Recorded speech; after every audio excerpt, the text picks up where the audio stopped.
Tonight, we're diving into the story of a world that has forgotten a fundamental truth. A world so comfortable in its own illusions that it no longer knows how to die. And into this world steps a figure of terrifying singular purpose, the Red Spectre.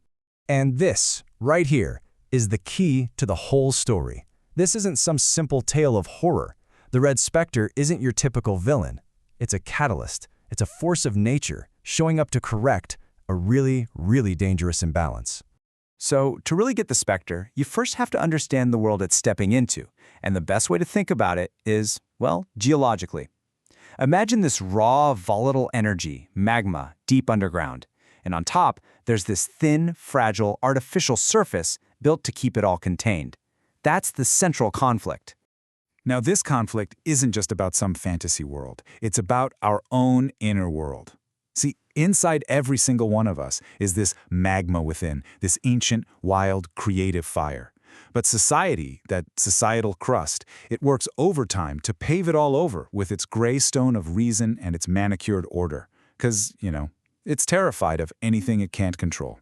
But what happens when you suppress that kind of energy? Right? It doesn't just go away. It leads to this condition, fatal stagnation. The soul literally becomes a pressurized tomb, and that pressure just builds and builds and builds until an eruption isn't just possible, it's absolutely inevitable. And this is exactly where our figure enters the story. The Red Spectre's journey begins not with some random attack, but with a descent, an act of pure purpose, born from decades of isolation and, a whole lot of insight. After 30 years, completely alone in the shadowed valleys, the Spectre's solitude becomes a kind of forge. This wasn't just empty time.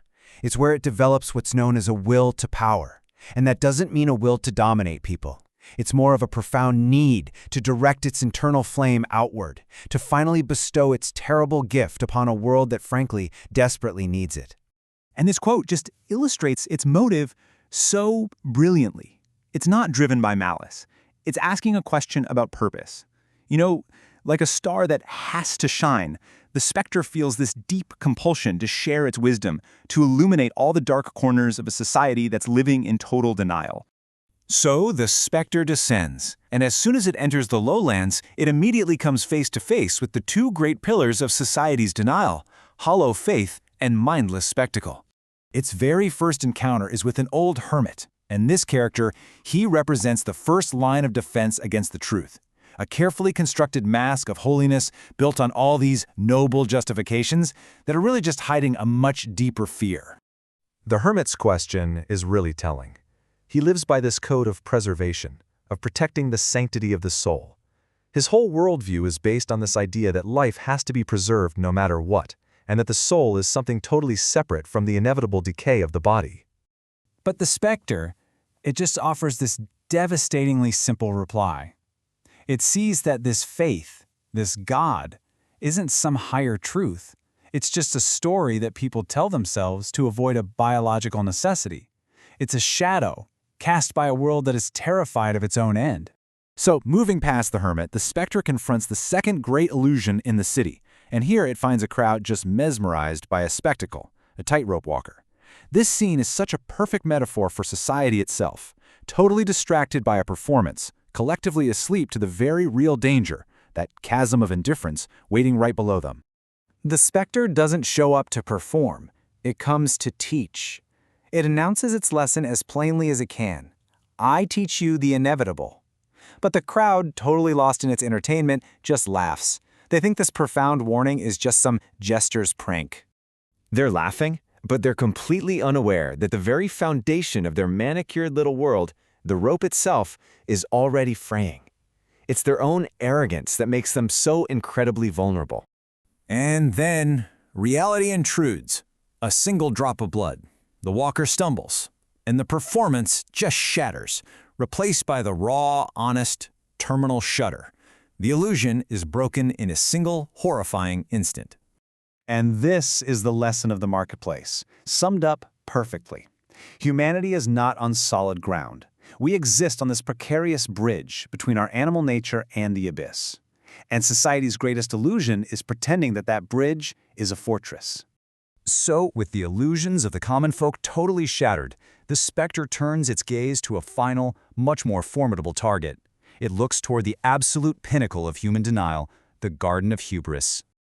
Those distant spires, they belong to a great abbey. But it's not just a religious place, it's a fortress of wealth and power.